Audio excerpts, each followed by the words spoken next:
Life ഭവന പദ്ധതിയിൽ നിർമ്മിച്ച വീടുകൾ ഉപയോഗപ്പെടുത്താതെ കാടുകയറി നശിക്കുന്നു. ഭൂമിയും വീടും നേടിയവരാണ് ഉപയോഗിക്കാതെ നശിപ്പിക്കുന്നത്.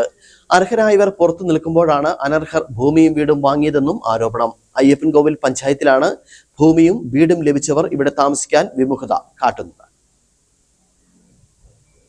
തല ചായ്ക്കാൻ ഒരിടം ഇല്ലാതെ നൂറുകണക്കിന് ആളുകൾ വലയുമ്പോഴാണ് ജില്ലാ പഞ്ചായത്ത് 3 സെന്റ് ഭൂമി നൽകുകയും അയ്യപ്പൻകോവിൽ പഞ്ചായത്ത് വീടിന് ഫണ്ട് നൽകി വീട് നിർമ്മിച്ച ശേഷം ഉപയോഗിക്കാതിട്ടിരിക്കുന്നത്. പുറമ്പോക്കിൽ താമസിക്കുന്നവരാണ് അധികവും ലിസ്റ്റിലുള്ളത്. വീട് നിർമ്മിച്ച ശേഷം ഇന്നും പുറമ്പോക്കിൽ തന്നെ കഴിയുകയാണ്. ഇതിൽ ചിലത് വാടകയ്ക്ക് നൽകിയവരുമുണ്ട്. ഭൂരഹിത ഭവനരഹിത പദ്ധതിയിൽപ്പെടുത്തിയാണ് ഇവർ ഭൂമിയും വീടും സ്വന്തമാക്കിയത്. മാട്ടുക്കട്ട തീപ്പെട്ടി ഫാക്ടറിക്ക് സമീപം ഈ പദ്ധതിയിൽ 7 പേരാണ് ഭൂമിയും വീടും സ്വന്തമാക്കിയത്.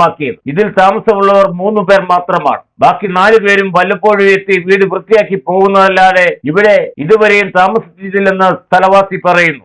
ഇതൊരു 7 വീടിന്റെ ഒരു ഇടയ്ക്ക് വരാറുണ്ട്. ജില്ലാ പഞ്ചായത്തിന്റെയും ലക്ഷങ്ങൾ ചെലവഴിച്ച ശേഷമാണ് പഴയ വീട്ടിൽ തന്നെ താമസത്തെ പുതിയ വീടുകൾ നശിപ്പിക്കുന്നത്. തീപ്പെട്ടി ഫാക്ടറിക്ക് സമീപത്തെ വീടുകൾക്ക് അധികം ദൂരെയില്ലാതെ 2 കുടുംബങ്ങൾക്ക് ഭൂമിയും വീടും നൽകിയിട്ടുണ്ട്. ഇതിലൊന്നിപ്പോൾ വാടകയ്ക്ക് നൽകിയിരിക്കുകയാണ്.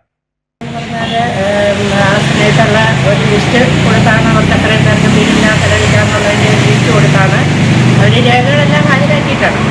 അതായത് വില്ലേജിലും ഭൂമി ഇല്ല എന്നുള്ളതിൻ്റെ രേഖകൾ ഹാജരാക്കിയിട്ടാണ് അവർക്ക് വീട് കൊടുത്തത്. സ്ഥലം വാങ്ങാനും പണം കൊടുത്തു, വീടും കൊടുത്തു. അപ്പോൾ അതിനകത്ത് ഇപ്പോൾ താമസിക്കുന്നവർ 3-4 വീട്ടുകാരേ ഉള്ളൂ. ബാക്കിയുള്ളവർ താമസിക്കുന്നില്ല. അവർക്ക് ഇവിടുന്ന് നിയമാനുസൃത നോട്ടീസ് കൊടുത്തിട്ടുണ്ട്.